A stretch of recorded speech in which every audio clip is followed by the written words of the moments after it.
everyone. Welcome to the latest episode of the LGB Alliance USA podcast. I'm Arianne, I'm Jos. Elise.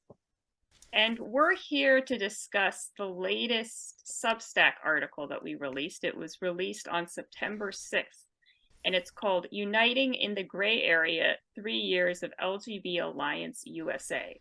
And as the title suggests, it actually commemorates 3 years of our existence as an organization. And we're going to read the article and we're going to discuss the article. And so, Joss, do you want to give us an overview of how this article came to be? Yeah, I'd love to. The article was something that I wrote as a body article, and I kind of got just at the end of it. I didn't really have the gusto to take it across the finish line. So fortunately, Elise, who has joined our team as a volunteer and is breathing life into our Substack, took the helm on that, and so we ended up collaborating on this piece, and I'm really excited about sharing it with everyone. So I will get right into the article, and I do want to say thank you, Elise, for being part of the team because it's nice to see our Substack alive again, or ever. All right, so we begin. In a world where complexity often overshadows simplicity, where gray areas abound and perspectives diverge, the journey of the LGB Alliance USA has reached a significant milestone: 3 years of unwavering dedication. As a collective of lesbian, gay, and bisexual individuals, our purpose has been clear: to rebuild the LGBT community while seeking to protect future generations of LGBT kids from self-harm via gender medicalization. This work is unnecessarily fraught. Slings and arrows seem to come from all sides. Still, we will not be deterred because the LGBT community and the legacy of LGBT history are worth fighting to protect. As a group, we do not ascribe ourselves to a political party or the goals of any political party, even though we may individually be affiliated with specific political parties. LGB Alliance USA is not comprised exclusively of liberals or conservatives. Rather, we are exclusively lesbian, gay, or bisexual. We aim to be true advocates for all people who are LGB. At LGB Alliance USA, we rejoice in the gray area that exists among left, right, centrist, and everything in between LGB people.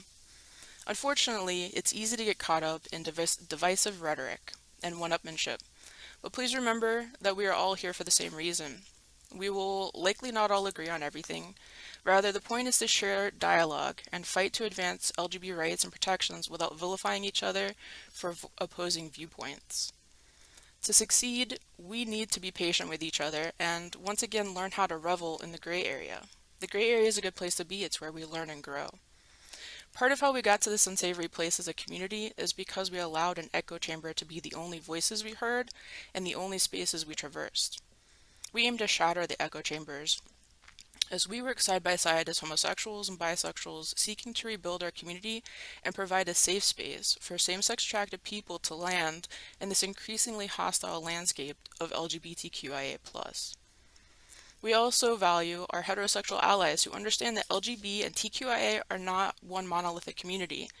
These are our true allies, those who do not speak over or for LGBT people about the needs of our community. These true allies understand or seek to understand how our community has been adversely affected by gender ideology and don't invoke LGB when deriding gender activism.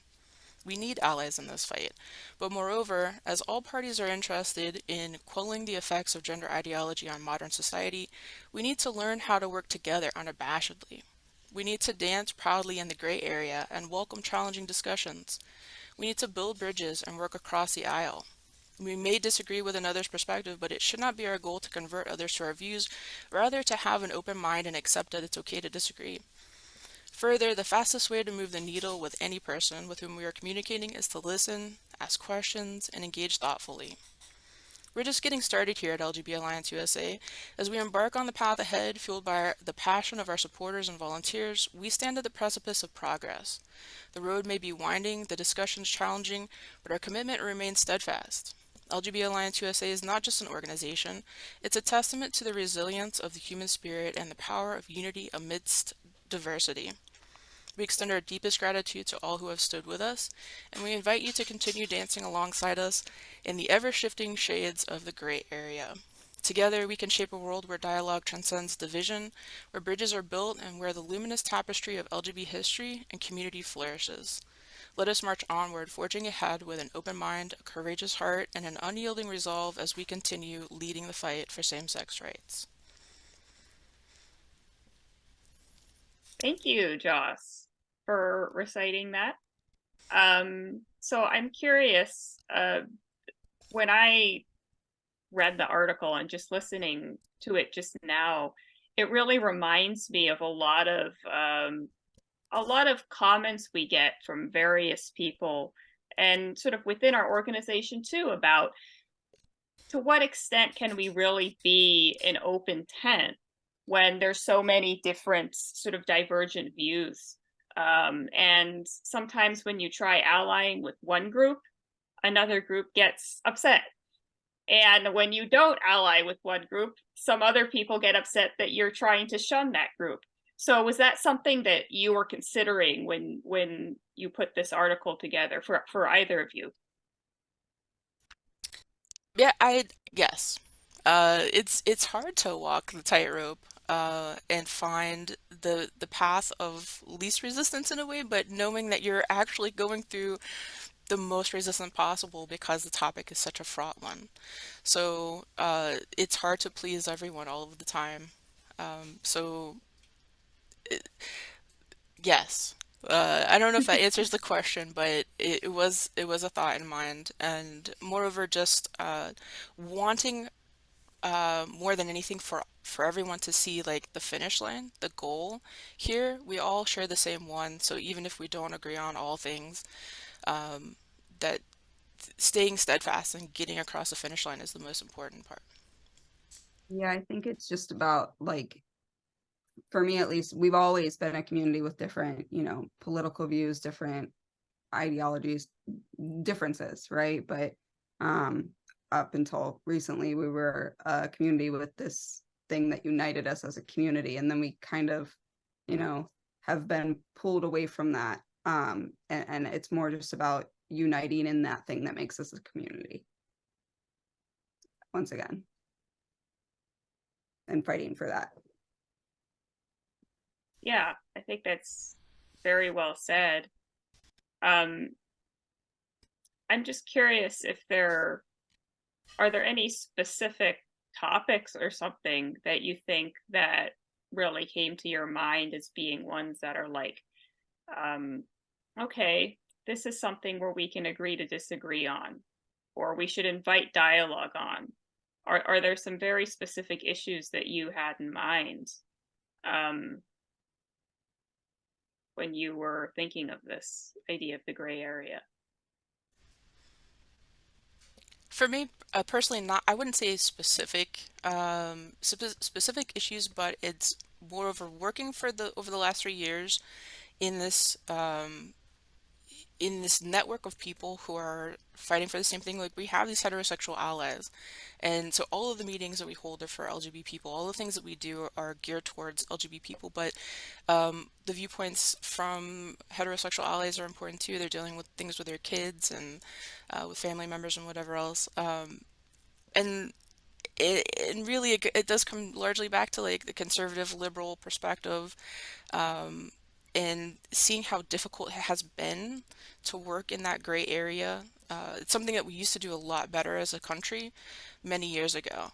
But in the last 15 or so years, it seems like it's almost impossible to work across the aisle. So embracing you know, all aspects, all political affiliations has been important because there's so many divergent groups that all have the same goal of protecting kids and by proxy, even if they don't intend to help us rebuild the LGBT community, our goals are the same. So, um, creating a space for kids to grow up, proto-gays, I guess would be the way to say it, but like potentially LGBT kids, free of harm and free of being told that they're something that they're not. That's something all of us get behind.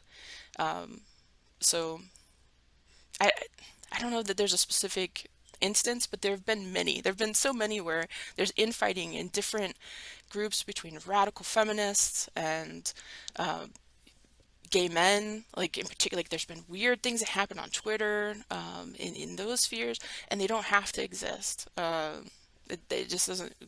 It doesn't need to be like fights about minutia, in my I opinion. also I also think that even within our own community, not even just within our allies, but for a long time, being gay or being bisexual, like being LGB was synonymous with being politically leftist, right? Because that was the only group that was going to, support any rights. And now we're in this very much a gray area where um, there's both opposition and support coming from both sides. And it creates a community where we're much more diverse. And again, as a country, it's been a lot harder to stand in that gray area and have conversations with each other. And so I think as we try to rebuild our community and recover from the TQ plus damage, I think being able to work in that gray area that we didn't really, at least from a political standpoint, have to before, and navigate that has become really important. Yeah, and it's interesting too because I mean I've been reading about gay history lately, actually from the Making Gay History book from Eric Marcus, which had a whole series of interviews with various members of the gay rights movement from like the 1980s and before. And one thing that occurs to me reading it is that there have always been some disagreements and divisions. There were disagreements between gays who kind of wanted to be sort of assimilate and be as acceptable to a more conservative society as possible, and gays that wanted to go radical and take to the streets and do things that were much more challenging to the status quo. And there are disagreements about the extent to which gays should also get involved in other sort of leftist activist causes. And there was gay male versus lesbian things. And so it seems to me that these tensions have always been there, and I wonder if there were various crises that may have, I don't know, like maybe something about the AIDS crisis and then the subsequent decade that maybe plastered over some of those differences. But I don't know. I feel like the tension has always been there and has never really been um, resolved. So from what I have gleaned from interviews that I've conducted with older members of the LGBT community, yes, I think way back, if we're going back to like the 60s to pre-Stonewall or just right after Stonewall at the beginning of the Gay Liberation Front and Pride and all of that, everybody was there still wasn't a uniformity. There were people like that were like Mattachine Society, which was very militaristic. And then there was like the homophile organizations, which were much more, let's try to get people to hear us and accept us peacefully, right? I mean, but there's always been differences. I think then, what united everybody was just that nobody had a choice. There was no choice but to unite, because really in much of the country, if not all of the country, at certain points it was illegal to be gay, right? You couldn't be. And so there was no choice but to unite. There was no choice but to all go to the same places that allowed us to come in, and that was it. And then I think we moved to I think there was some division that was starting to really boil over at the end of the 70s as things started to improve. And then the AIDS epidemic kind of put us in a position again where we had no choice but to unite, right? Because we were facing this awful thing.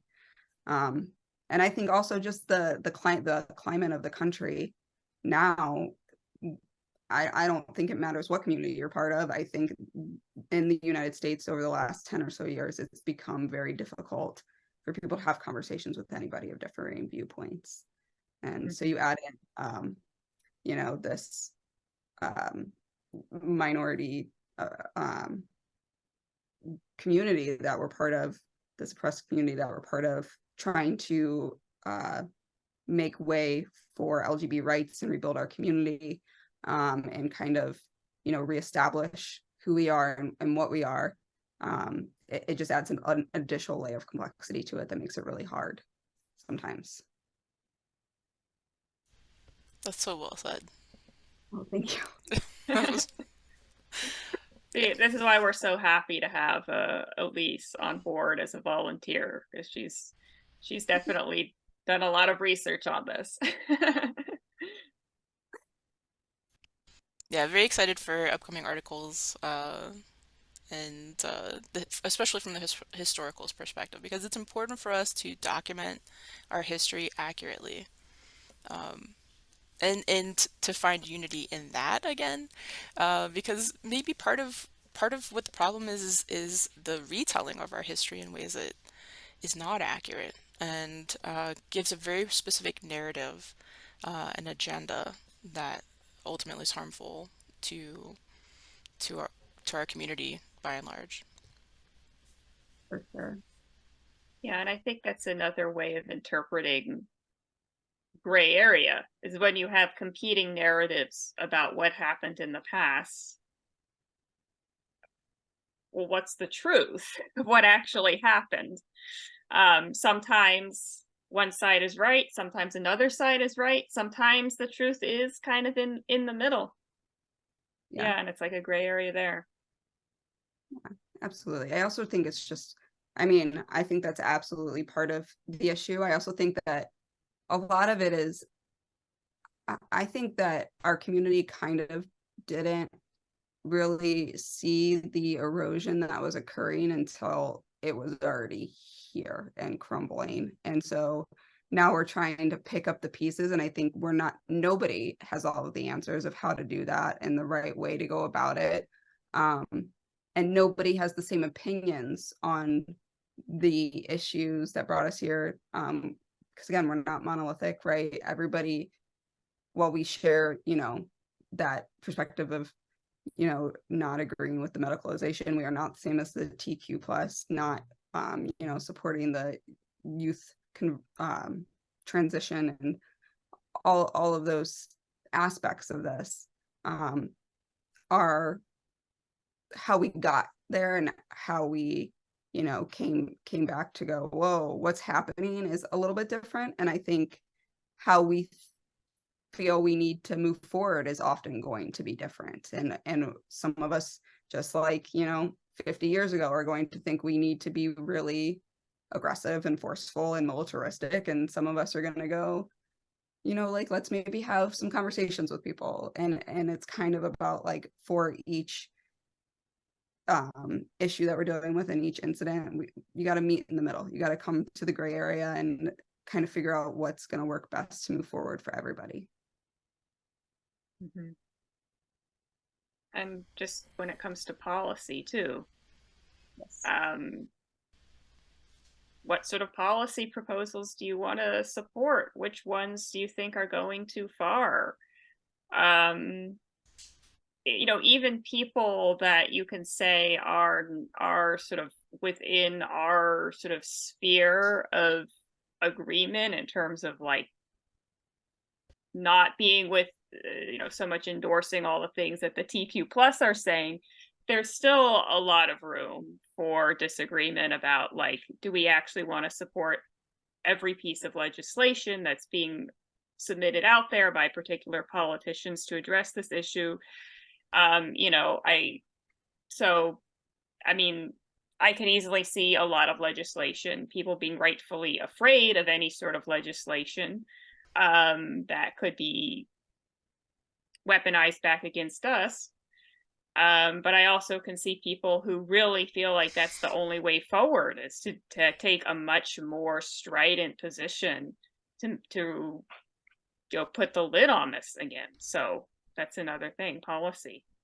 Yeah, for sure. And I think that's the thing is like, I think the answer is always somewhere in the middle of that, right? Like, and maybe not, maybe sometimes it is one or the other, but I don't know. I think we do have very varied positions on policy issues. Even just you know, a community meeting that we had on Sunday, we were talking about some of the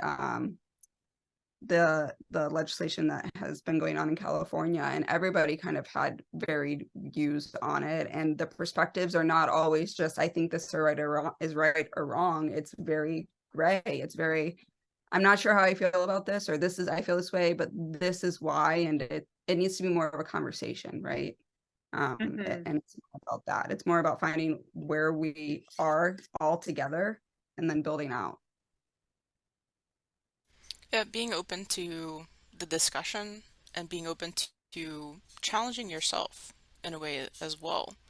And I've seen this play out in comments recently on Instagram.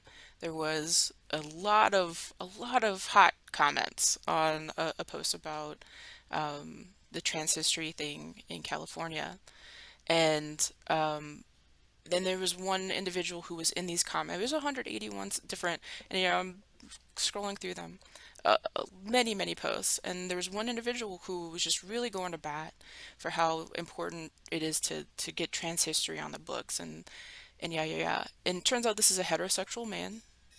But he feels very strongly that this is a marginalized group that needs the support, and they're high risk, and et cetera, like all the talking points. And so this is a way where we find ourselves very polarized in many ways, especially when we come from the left, of like, these are all the things that we agree with, and there's no budging on that.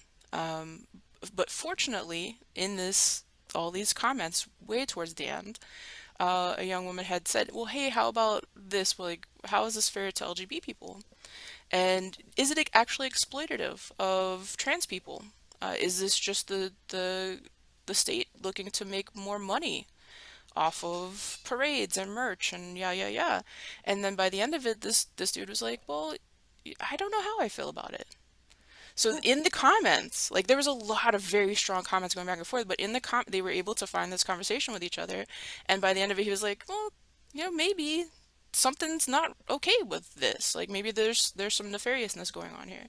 So that's like a great example of even though he came from a strong positions, like, still dancing in that gray and like finding the way to communicate without shutting down. It's the shutting down that's really problematic. Like, just knee jerk shutting down. We can't talk. We can't discuss. You can't hear me. It's not useful. And I think a big part of that is when you're having these conversations with somebody, whether you come in with a very strong viewpoint or not so sure, listening to hear them instead of listening to respond, because you're not going to be open to anything if you're listening to respond, right? Yes. Mm-hmm. Yeah, because you're only just thinking about your very strong viewpoint. You're not actually engaging in a dialogue. And that dialogue is so important. There's a lot at stake here. There's a ton at stake, and I think even with something that seems very black and white, because I think honestly, and you guys might vary on your opinion on this, I think a lot of times those of us who come from the left almost have a harder time with some of this, because there are these talking points and these viewpoints where we have just for so long gone, nope, this is what we accept, this, and that's it. And it's not always that black and white, right? Like, it's not. And so I guess sometimes being willing to look at your own views on things when you're in the midst of these conversations too, and kind of seeing, it doesn't always mean the other person's right and you're wrong. Sometimes it means you both have something to learn from each other. And that's important because there is so much at stake right now. There's so much at stake right now. I mean, even if we're just talking about, a history month, I mean, where does that fall for LGBT people, right? We don't really have Pride month is not ours anymore. Pride is not ours anymore. And so now where are we at? And it's not, I mean, that's a very simplistic view on it, but I don't know. Yeah, I mean, I have strong feelings about the trans Right. history thing from the perspective of like what happens to LGB history if we're already seeing it rewritten through a trans narrative and a queer narrative. Yes. So how much of our history will be rewritten into trans history, and I think that it's gets lost in it, and I think it's a great deal, and that's really dangerous, and that's my concern with it, is because I think a great deal of our histories are already being rewritten as that, under what was supposed to be our own recognition for a movement, during Pride. I don't know, I personally hate the month of June anymore. I just do, because the word queer is everywhere, and it's not. I haven't been to Pride in years, because it's not ours anymore, and our history is being rewritten even during then. So now we move into a trans history month, and how much more of it is going to be taken and redone for their narrative. And that's another thing there's been a lot of debate and discussion on is pride is, to what extent do we even want it anymore? To what extent do we care? To what extent do we still find it relevant? That's something that we've had a lot of arguments on. Yeah, I for sure. I think everybody has a different opinion on that. I'm gonna be honest, my opinion on it changes from day to day. Some days I'm like, nope, we're taking it back. It's ours. We're taking it back. And sometimes I'm like, no, I'm done. Just let it go. They want it, fine. I don't care. I'm done with it. Like, and I think we do vary, but I think being willing to hear each other is really important when we're moving forward on things like that.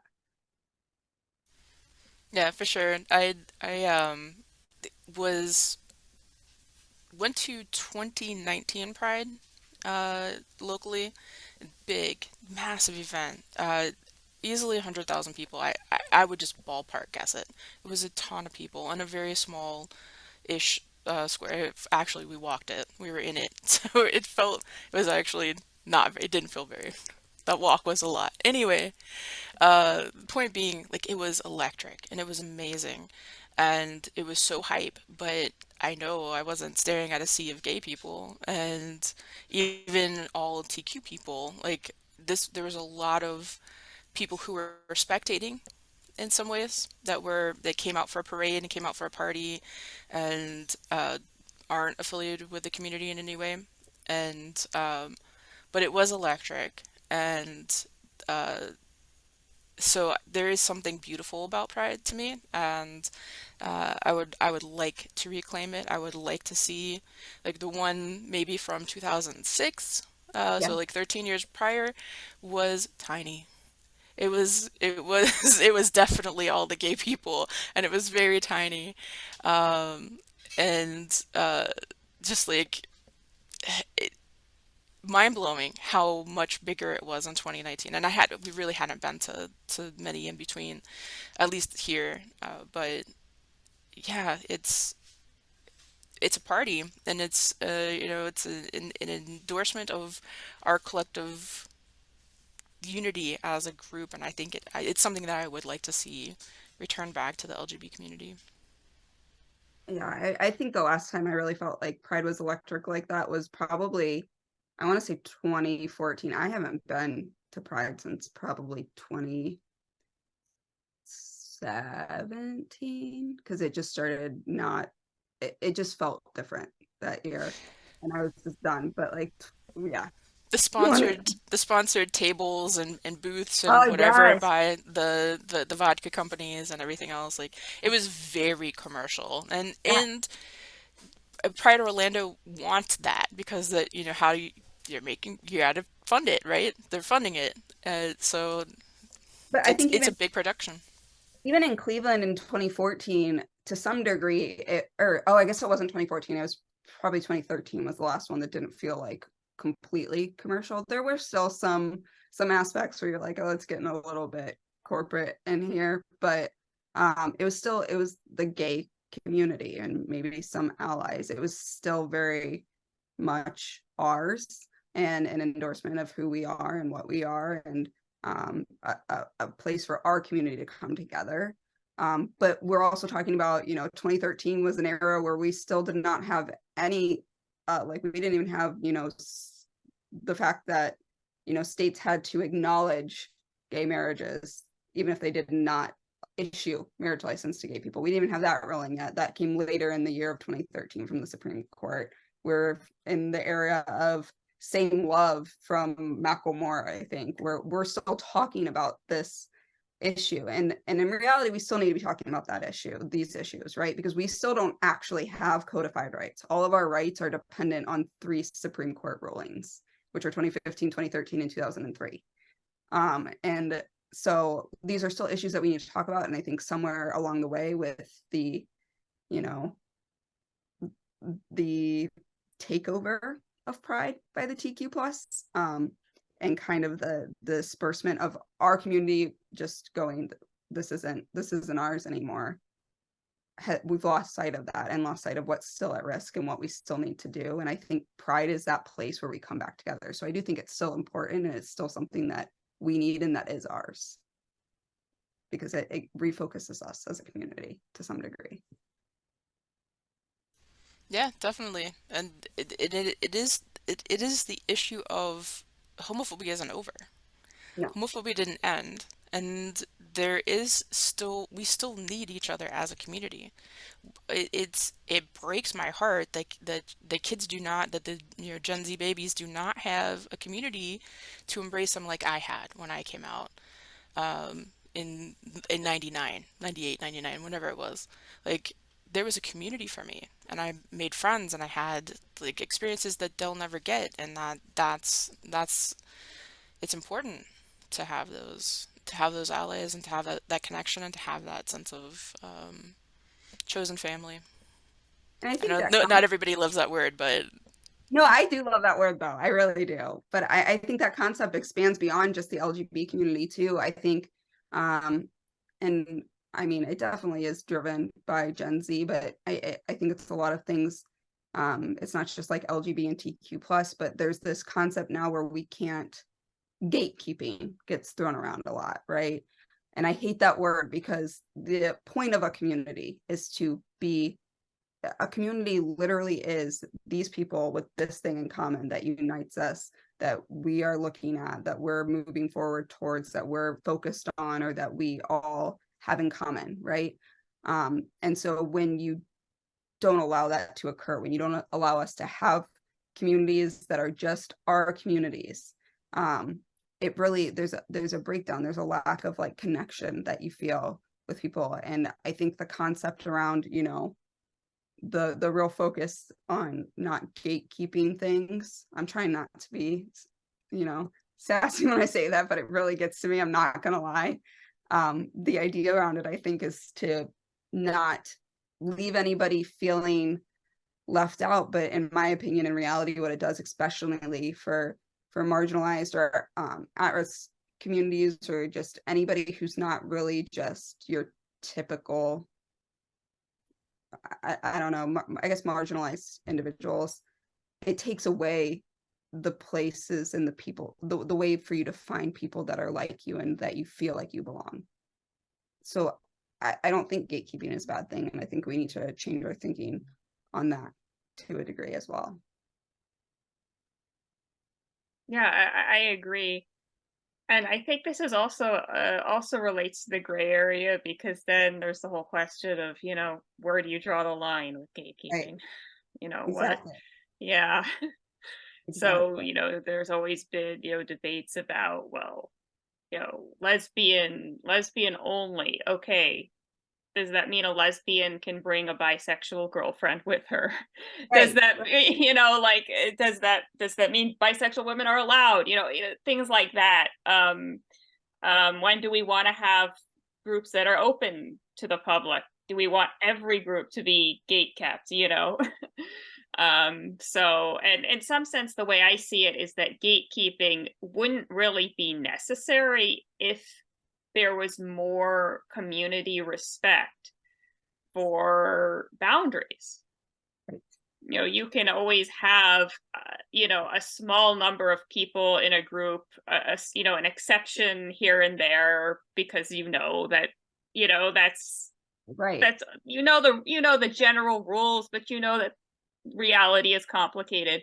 But when people really feel entitled to getting into those groups, that's when you start having gatekeeping. So that's another tricky gray area. Yeah, I agree with that 100%. And I think that's a big part of like all of this is that I think we've taken a stance, not, and again, this is not just an LGB thing, or I think just as a society, we have begun to, in a weird way, look at things by removing, we're in a weird way looking at things very black and white. Like we're removing, there's this push to not label anybody and at the same time label everything. And in that, everybody gets lost to some degree. Everything gets lost. Every community gets lost. Everybody gets lost to some degree. And so I think in a weird way, we've moved to very black and white thinking, and in reality is complicated, right? Like things are not black and white most of the time. They're not. I mean, some things are. Like, let's just be really honest. Homosexuality is black and white. We can define it if you want, but like that, it is what it is.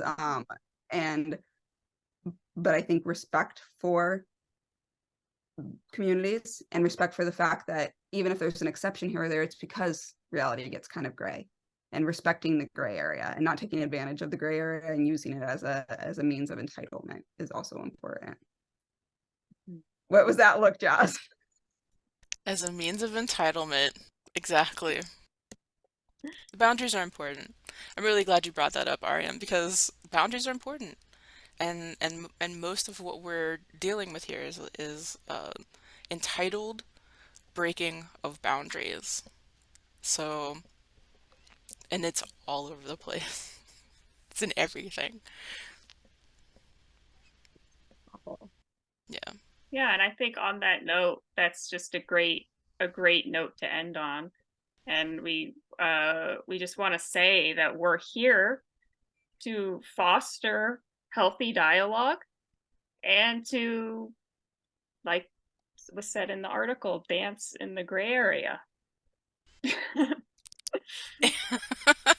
I love the art that you came up with for that as well. That was fantastic. All the Thank dancing you. people in the gray. Yeah, that was great. Like, I don't know what to do with this. So I just Yeah, thank you for joining us for another podcast episode. We're grateful you're here, and we look forward to more nuanced and difficult conversations that we have.